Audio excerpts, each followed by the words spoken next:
मित्रांनो, तुमचं पुन्हा एकदा GB स्टोरी टेलर या यूट्यूब चॅनलवर स्वागत आहे. आजच्या आपल्या गोष्टीचं नाव आहे हॉरर डे, एक भयानक अनुभव. लेखक संतोष देशपांडे. पण गोष्ट सुरू करण्याआधी जर कोणी या चॅनलवर पहिल्यांदाच आलेले असाल तर त्यांनी या चॅनलला सबस्क्राईब करायला विसरू नका. चला तर मग अजिबात वेळ न घालवता गोष्टीला सुरुवात करूया.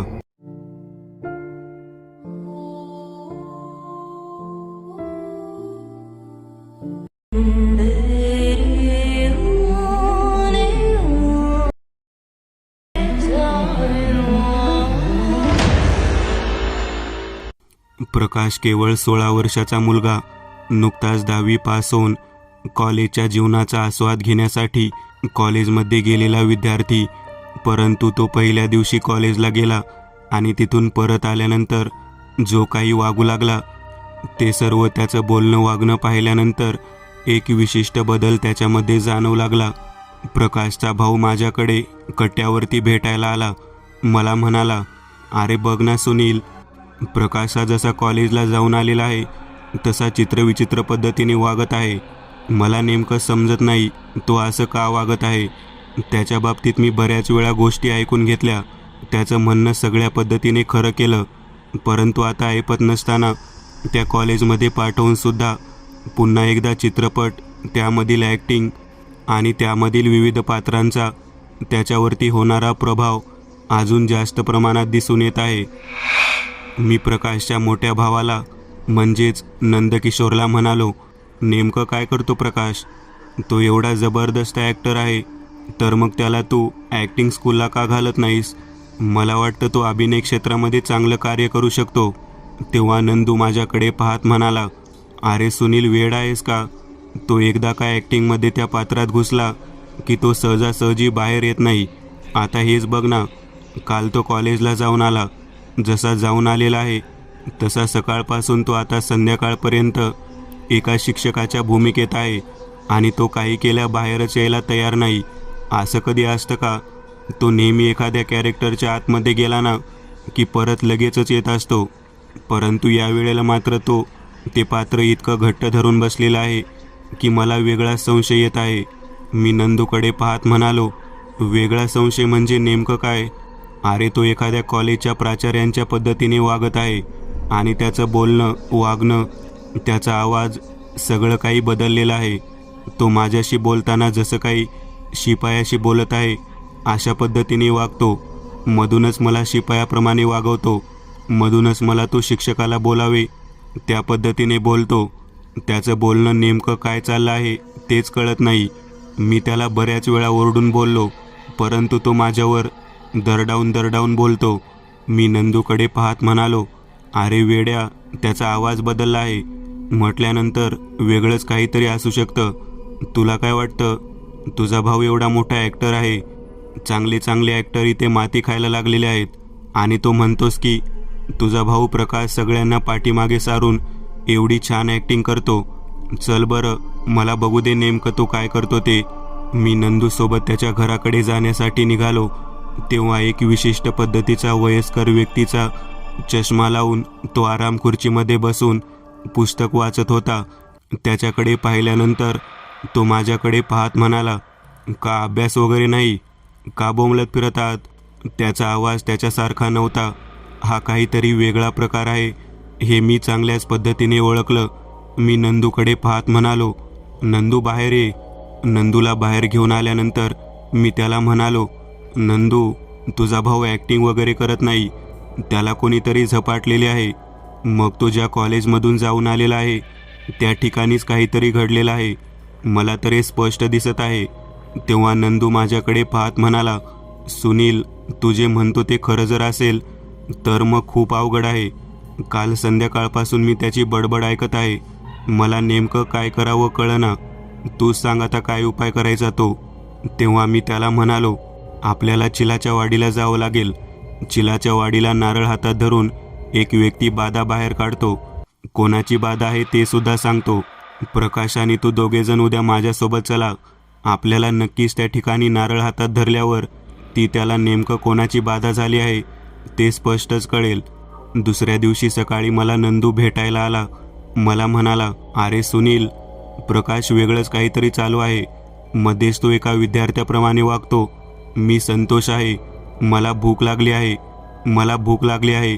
मला जेवायला जायचं आहे. मला जेवायला जाऊ दे ना. मला भूक लागली आहे. मी त्याला 2-3 वेळा जेवण कर म्हटलं, परंतु तो मला वेगळ्याच पद्धतीने बोलत होता. मला हे सर्व काही खूप वेगळं वाटतं. एकदा तो प्राचार्य असल्यासारखा वागतो, एकदा तो विद्यार्थी असल्यासारखा वागतो. नेमकं आहे तरी काय, काहीच कळायला मार्ग नाही. मी तो संतोष आहे अशा पद्धतीने नाव घेतो. नेमकं काय आहे तेच कळायला मार्ग नाही. तेव्हा मी म्हणालो, मला वाटतं 1-2 नव्हे, अजून बऱ्याच लोकांची लागीर त्याला एकाच वेळी झालेली आहे. चला आपण जाऊयात आणि चिलावाडीच्या त्या भक्ताकडून नेमकं काय आहे ते पाहूयात. आम्ही गाडीने त्या ठिकाणी पोहोचलो होतो. बरीच लोक त्या ठिकाणी उभारलेले होते. त्या झाडाच्या खाली त्या कठड्यावर बसलेला तो भगत दूरवरूनच आमच्याकडे पाहत म्हणाला, त्या पोराला तिथेच थांबवा, पुढे आणू नका.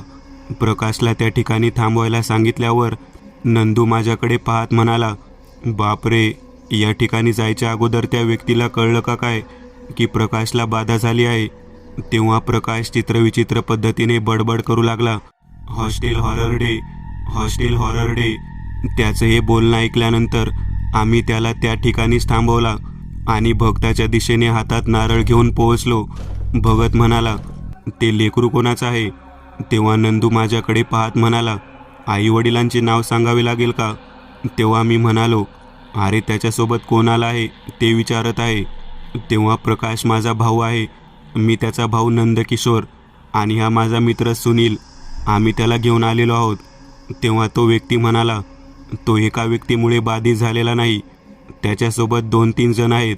त्याच्या मानगुटीवरती एक मोठा मास्तर आणि एक विद्यार्थी बसलेला आहे, ते दिसत आहे. काय बोलत आहात तुम्ही? हे कसं काय शक्य आहे? माझा भाऊ काल फक्त कॉलेजमध्ये जाऊन आला आणि एवढ्या वेळात 2 व्यक्तींनी त्याला झपाटलं. ती जागा कोणती आहे? ते दिसत आहे का? तेव्हा भगत म्हणाला, आपल्याला त्यालाच विचारावं लागेल. तोच आपल्याला सगळं काही सांगू शकतो. मला वाटतं त्याला विचारण्याची वेळ आलेली आहे. तुम्ही दोघेजण मागे सरका, त्याला माझ्यासमोर घेऊन या. मला वाटतं तो स्वतः माझ्यासमोर सगळं काही कबूल करेल. तोच मला सर्व काही सांगेल. तुम्ही दोघे मागे सरका. तो मोठा मास्तर कोण आहे आणि दुसरा मुलगा कोण आहे ते सुद्धा आपल्याला कळेल. आणि जोपर्यंत ते कोण आहेत हे कळणार नाही तोपर्यंत त्यातून बाहेर पडण्याचा उपाय मात्र समजणार नाही. लक्षात ठेवा, जोपर्यंत रोगाचे निदान होत नाही तोपर्यंत औषध उपचार करता येत नाहीत. त्या पद्धतीनेच हे सर्व आहे. तुम्ही मागे सरका. आम्ही मागे सरकलो आणि प्रकाशला पुढे बसवलं. त्याने प्रकाशकडे पाहत, आमच्याकडे पाहत बोलायला सुरुवात केली. तो व्यक्ती म्हणाला, काहीतरी भयानक घडलेलं आहे. जोपर्यंत ते कळत नाही तोपर्यंत त्याची सुटका होणार नाही. नेमकं कोठे काय टाकायचं ते तर अजिबात कळणार नाही. त्याला माझ्यासमोर घेऊन या. मी त्याच्या मानगुटीवर बसलेल्या व्यक्तीलाच विचारतो की नेमकं काय घडलं आहे ते आणि काय कथा आहे ते. भक्ताने असे सांगितल्यानंतर आम्ही प्रकाशला पुढे बोलावून घेतला आणि त्याच्यासमोर बसवलं. भक्ताने त्याच्यासमोर जोरात नारळ फोडला आणि त्याच्या अंगावर पाणी टाकत म्हणाला, बोल, कोण आहेस तू? कुठून आला आहेस? काय घडलं आहे तुझ्यासोबत? तेव्हा प्रकाश बोलू लागला. तो वेगळ्याच आवाजात सांगू लागला, ही कथा आमच्या कॉलेज जीवनातील आहे. मी पुण्याला शिकत असतानाची ही गोष्ट.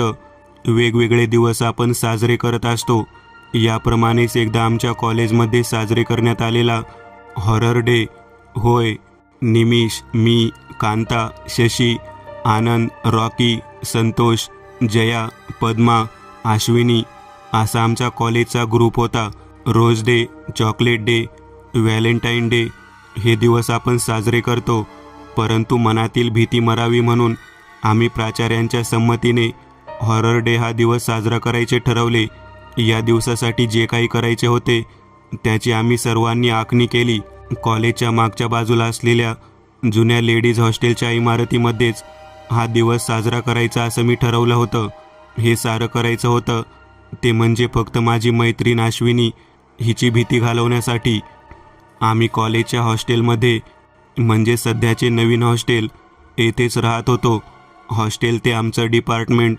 जाताना व येताना, रात्रीच्या वेळी लायब्ररीमध्ये जाताना माझी मैत्रीण खूप घाबरायची. आमच्या सर्व मुलांचा व मुलींचा ग्रुप यांनी असं ठरवलं की आपण काही ना काही करून तिची भीतीची खोड आहे ती जिरवायची आणि तिला धरिष्ठवान धाडसी करायचं. आमच्या मुलांच्या ग्रुपमधला एक मुलगा फार धरिष्ठवान होता. तो देवाची उपासना करत होता. त्यामुळे तो कुठेही जायला आणि काही करायला कधीच घाबरत नव्हता आणि त्याच्यासोबत राहिल्यामुळे आम्हाला फार सुरक्षित वाटायचं. त्याचं नाव संतोष होतं. त्याच्या आणि माझ्या संकल्पनेतूनच आम्ही हॉरर डे साजरा करूयात आणि कॉलेजमधला अशा भित्र्या लोकांना भीती घालून त्याच्या मागे काही नसतं असं पण समुपदेशन करूयात. ही कल्पना प्राचार्यांना पण आवडलेली होती. सर्व तयारी झालेली होती.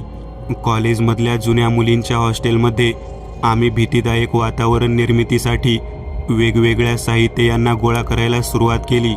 वेगवेगळे मास्क, मुखवटे, अंगावरचे ड्रेस, काहीतरी विचित्र पेंटिंग, हॉरर दिसणाऱ्या मूर्त्या आणि त्यात आमचा एक साथीदार हॉरर म्युझिक पण डाउनलोड करून घेत होतो, जेणेकरून सगळं वातावरण कसं भीतीदायक व्हावं. अशा पद्धतीने सर्व तयारी सुरू होती.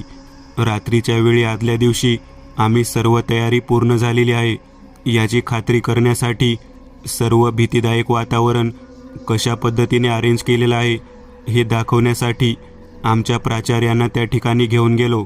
आमच्या ग्रुपमधील सर्व मुलांनी अतिशय मेहनत घेतली होती. वेगवेगळ्या मुलींना वेगवेगळ्या प्रकारचे ड्रेस घालून अतिशय भयानक म्युझिक, डायलॉग व शास्त्रावर आधारित असणाऱ्या गोष्टीतून हालचाली या सर्व आम्ही आखलेल्या होत्या. प्राचार्यांना सर्व दाखवताना त्यांनाही भीती घालावी व संपूर्ण हॉरर डेचा देखावा आम्ही कसा केलेला आहे हे दाखवावे म्हणून त्यांना मी रात्रीच्या जेवणाच्या अगोदर त्या गर्ल्स हॉस्टेलमध्ये घेऊन गेलो. गर्ल्स हॉस्टेलच्या बाहेरच्या मुख्य दरवाजापासून आम्ही प्राचार्यांना आत नेण्यास सुरुवात केली. आत प्रवेश करताच आतमधील चौकशी रूममध्ये चौकशीसाठी बसलेला व्यक्ती वॉचमन होता. त्याला आम्ही उलटे बसवले होते. त्याच्या अंगावरचा विचित्र पोशाख पाहून सुरुवातीलाच प्राचार्य घाबरले. आम्ही इतक्या विचित्र पद्धतीने देखावे केले होते की प्रत्येक ठिकाणी भीती म्हणजे काय आहे, हॉरर डेमधले प्रत्येक भयानक पात्र किती सुंदररित्या सजवलेले आहे आणि तेही किती भयानक पद्धतीने, हे आम्ही त्यावेळी प्राचार्यांना दाखवायचा प्रयत्न केला. सगळ्यात शेवटची भयानक गोष्ट होती ती म्हणजे गर्ल्स हॉस्टेलच्या मध्यभागी असलेल्या चौकामध्ये वरच्या भागातून 3ऱ्या मजल्यावरून अचानक वेगात वर पाय खाली डोके करून येणारा भूताचा सापळा. ते दृश्य दाखवण्यासाठी आम्ही सुरुवात केली.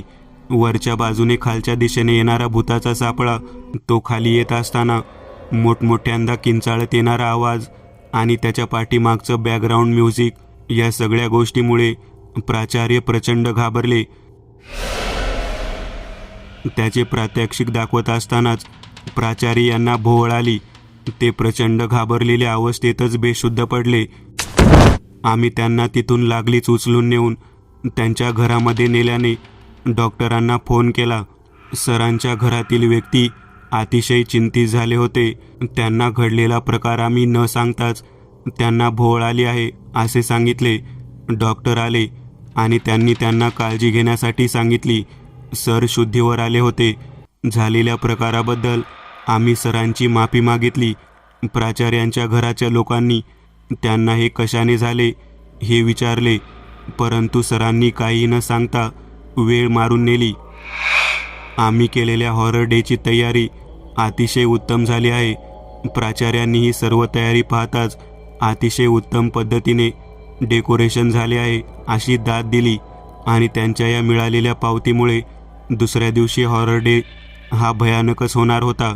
आम्ही सर्वजण परत त्या तयार केलेल्या डेकोरेशनची रिहर्सल झाल्यामुळे पुन्हा जसेच्या तसे अवस्थेमध्ये ते ठीक करण्यासाठी गेलो. तास ते 2 तासाचा वेळ झालेला होता. रात्रीचे 12:30 वाजून गेले होते. एवढ्या रात्रीपर्यंत काम करताना आम्हाला आनंद याच गोष्टीचा झाला होता की हॉरर डे हा अतिशय उत्तम होणार, कारण प्राचार्य सर ज्या पद्धतीने घाबरलेले होते त्यामुळे या हॉरर दिवसाचे सार्थक झाले असे आम्हाला वाटत होते. सर्व सामान आवरत असतानाच मध्यभागीवरून उलट्या दिशेने आलेला भुताचा सापळा होता. तो पुन्हा वर टांगण्यासाठी म्हणून आम्ही ओढत होतो आणि त्याच वेळेला आमच्या बरोबरचे 6 ते 7 विद्यार्थी किंचाळत ओरडत पळत सुटले. कारण एकच होते, जो सापळा मी वरून खाली आणला होता त्या सापळ्यावर ओढत असताना त्या भुताच्या सापळ्याचा चेहरा प्राचार्य सरांसारखा दिसत होता. नव्हे तर ते प्राचार्य होते. दोरीने वर उडणारा विद्यार्थी तो आपल्या नादात वर खेचत होता, परंतु आम्ही खालून वर जाताना त्यांचा तो विचित्र अवतार पाहून भयंकर घाबरलो होतो. हे अचानक असे का झाले असावे? आम्हाला होणारा भास आहे का हे मला समजत नव्हते. मुले ओरडत सुटल्यामुळे बरेच जण गर्ल्स हॉस्टेलच्या दिशेने येऊ लागले. त्यात प्राचार्यांच्या घराकडून 2 वॉचमन पळत आले आणि त्यांनी जे सांगितले ते ऐकून आमची शुद्धच हरपली. वॉचमन सांगू लागले, प्राचार्य सरांना हार्ट अटॅक येऊन ते जागीच खल्लास झालेले आहेत. त्यांनी सांगताच आम्ही हात वर करून सांगितले, अहो मग ते वर लटकत आहेत ते कोण आहेत? ते वर लटकत असणारे दुसरे तिसरे कोणी नसून स्वतः प्राचार्य सरांचा आत्मा होता आणि तो हॉरर डेमध्ये आमच्या समवेत सहभागी झालेला होता. सरांना 1 तासापूर्वीच आम्ही भोवळ येऊन छातीत कळ येते म्हणून घरी पाठवलं होतं आणि त्यातच त्यांचा मृत्यू झालेला होता. हे आम्हाला कोणाला समजलेले नव्हते. आम्ही तिथून परत आल्यानंतर हार्ट अटॅकचा झटका आला आणि त्यातच सर गेले आणि वर लटकणारे ते दुसरे तिसरे भूत नसून ते सरच होते आणि त्यांनी अचानक येऊन आम्हा सर्व हॉरर डे साजरा करणाऱ्या मुलींना खरा हॉरर डे काय असतो हे जाणवून दिले होते. आणि त्या अशा भयानक गर्ल्स हॉस्टेलमध्ये अजूनही प्राचार्य सरांचे भूत अगदी तशाच पद्धतीने वरून खाली येताना दिसते. हा संपूर्ण प्रकार त्या मुलाने सांगितल्यानंतर भक्ताने विचारले, हे तू त्या कॉलेजमध्ये जिथे गेला होतास परवा दिवशी तेथे घडले आहे ना? तेव्हा तो मुलगा म्हणाला, होय, त्या ठिकाणीचे सगळं घडलं आहे. आणि भुकेजलेल्या जीवाला अन्न आणून देणाऱ्याला सोडायचं कशाला? तेव्हा भगत म्हणाला, कोणता भुकेजलेला जीव? कोणी अन्न आणून दिलं? तू कोण आहेस? तू जे काही सांगितलं ते सांगणारा तू कोण व्यक्ती आहेस? तेव्हा तो म्हणाला, मी संतोष आहे, जो हॉरर डे साजरा करायचा म्हणून ठरवलं होतं. तो व्यक्ती म्हणजे मी, म्हणजे संतोष. माझ्या मैत्रिणीला म्हणजे अश्विनीला त्यातून बाहेर काढायचं होतं, पण काय करणार? प्राचार्य कशा रीतीने गेले आणि प्रत्यक्ष प्राचार्यांचा वरून खाली येणारा प्रेतात्मा पाहून मी पण त्या ठिकाणी गेलो. जेवायचं राहूनच गेलं बघा. मग काय, तेव्हापासून उपाशी होतो. आणि हा मुलगा, हा प्रकाश आला ना माझ्यासाठी डबा घेऊन. तेव्हा भगत म्हणाला, नंदू, सुनील, डब्यामध्ये काय दिलं होतं प्रकाशसोबत? तेव्हा नंदू म्हणाला, काही नाही, अंडा भुर्जी दिली होती. तेव्हा भगत म्हणाले, अक्कल आहे का? बाहेर जिथे जात असतात त्या ठिकाणी वशट अंडी कधीच द्यायचं नसतं. बघितलं का? प्रकाश ॲडमिशन घ्यायला गेला खरे, परंतु त्या ठिकाणच्या पडक्या हॉस्टेलमध्ये गेल्यानंतर डबा खायला बसला. त्याच्यासोबत त्याला ज्याने झपाटलेला आहे तो संतोष, ज्याचा जीव गेला होता. त्या प्राचार्याच्या प्रेतात्म्याला पाहून तो भुकेजलेला होता. तो संतोष त्याला गाठ पडला. त्याने त्याला जेवण मागितलं आणि याने त्याला जेवण दिलं. आपल्याला याच्या शरीरात राहिल्यानंतर जेवण मिळेल या अपेक्षेने तो याच्या मानगुटीवर बसला आणि याच्या पाठोपाठ अपूर्ण इच्छा राहिलेला त्या कॉलेजचा प्राचार्यसुद्धा तुझ्या भावाच्या मानगुटीवर बसला. आता एक काम करा, ज्या ठिकाणी तो हॉरर डे साजरा केला होता त्या ठिकाणच्या हॉस्टेलमध्ये तुम्ही दोघेजण जावा आणि जे डब्यात होतं तो घास याच्या अंगावरून उतरून त्या ठिकाणी नेऊन टाका. नाहीतर जेवणाच्या आशेने त्या हॉरर डेमधील मृत्युमुखी पडलेले दोन्ही पात्र याचा पाठलाग कधीच सोडणार नाहीत.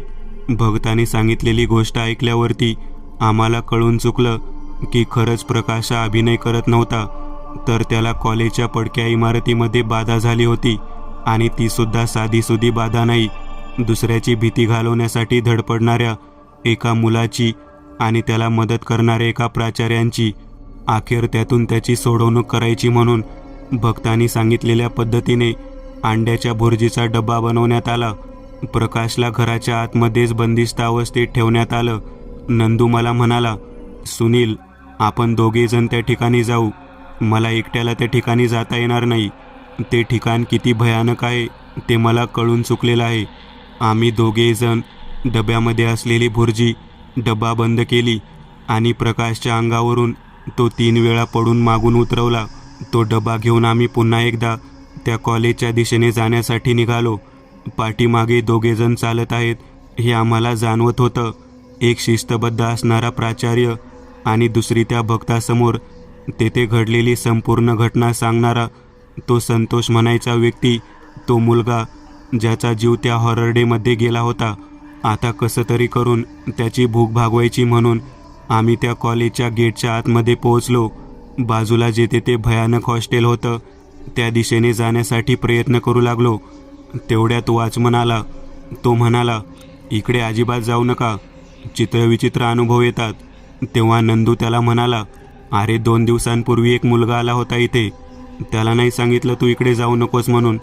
तो जर तिकडे गेला नसता तर आम्हाला या ठिकाणी यायची वेळच आली नसती. तेव्हा तो वॉचमन म्हणाला, कोण मुलगा, कधी आला होता, इकडे कशासाठी गेला, काय कारण होतं, किती वाजता गेला होता. तेव्हा भर दुपारी 12 वाजता तो मुलगा त्या ठिकाणी गेला असेल असं त्याने सांगितलं. कारण दुपारी 12च्या सुमारालाच त्या ठिकाणी कोणालाही जाण्यासाठी मज्जाव आहे. वॉचमनचं बोलणं ऐकल्यानंतर आम्ही वेळ पाहिली तेव्हा दुपारचे 12 वाजलेले होते. त्याला म्हणालो, बाबा हा उतारा ठेवायला चाललो आहे. नको ती भुताटकी मानगुटीवर बसली आहे, तिला परत पाठवायला नको का. त्या वॉचमनला दया आली. तो म्हणाला, तुम्ही जाऊन तो डबा ठेवून या, पण लक्षात घ्या मागे वळून पाहू नका, नाहीतर तुमच्या भावाची पीडा तुमच्या पाठीमागे लागेल. त्या वॉचमनचे उपकार मानत आम्ही तेथून त्या गर्ल्स हॉस्टेलच्या दिशेने जाऊ लागलो. अतिशय पडीक आणि जीर्णावस्थेत असलेल्या त्या हॉस्टेल पाहिल्यानंतर मनामध्ये धडकी भरली. बापरे, हा कसला बांधकामाचा नजारा. जिकडे तिकडे खिडक्याच खिडक्या जाळी जळमटाने भरलेल्या होत्या. बरोबर ज्या मध्यभागी चौकामध्ये त्या मुलांनी हॉरर डे साजरा केला होता त्या स्पॉटला येऊन आम्ही पोहोचलो. तेथे बसलो आणि वर पाहिलं तेव्हा आम्हाला त्याने सांगितलेली जशीच्या तशी घटना डोळ्यासमोर जाणवली. भुकेजलेला तो प्रताप आमच्या नजरेसमोर आलेला दिसला. आपल्या भावावरचं संकट घालवण्यासाठी या ठिकाणी डबा ठेवावा लागत आहे हे नंदूला माहीत होतं. त्याने त्या ठिकाणी डबा ठेवला, नमस्कार केला आणि पाठीमागे न बघता तेथून दोघेजण बाहेर पडलो. इकडे घरी पोहोचलो तेव्हा प्रकाश टाळ्यावर आलेला होता. भक्ताकडे पुन्हा एकदा प्रकाशला घेऊन गेलो तेव्हा भगत प्रकाशला समोर बसून म्हणू लागला, लेकरा, खूप दयाळू आहेस रे. त्या ठिकाणी एका भूताची सुद्धा तू भूक भागवली, स्वतःच्या मागे पीडा लावून घेतलीस, परंतु मागे हटला नाहीस. असू दे, तुझ्या मागे जरी पीडा लागली तरी त्यातून एक चांगलीच गोष्ट घडली. त्या 2 अचानक गेलेल्या प्रेतात्म्यांना तुझ्यामुळे, तुझ्या भावामुळे, त्याच्या मित्रामुळे मुक्ती तरी मिळाली. मित्रांनो, आज पुरतं एवढंच. तुम्हाला जर काही गोष्ट आवडली असेल तर नक्की लाईक करा. तुमच्यापैकी बरेचसे जण व्हिडिओ लाईक न करताच पळून जातात, पण हा जर व्हिडिओ तुम्ही लाईक केला तर मला जरा बरं वाटेल आणि असेच भारी भारी व्हिडिओ बनवायची माझ्यात एनर्जी येईल. त्यामुळे नक्की लाईक करा आणि अजूनही कोणी या चॅनलला सबस्क्राईब केलेलं नसाल तर लगेच सबस्क्राईब करून टाका आणि बाजूची घंटी ती मात्र दाबायला विसरू नका. देवाची घंटी आहे ती. चला तर मग पुन्हा भेटूया अशीच एक आगळी वेगळी गोष्ट घेऊन पुढच्या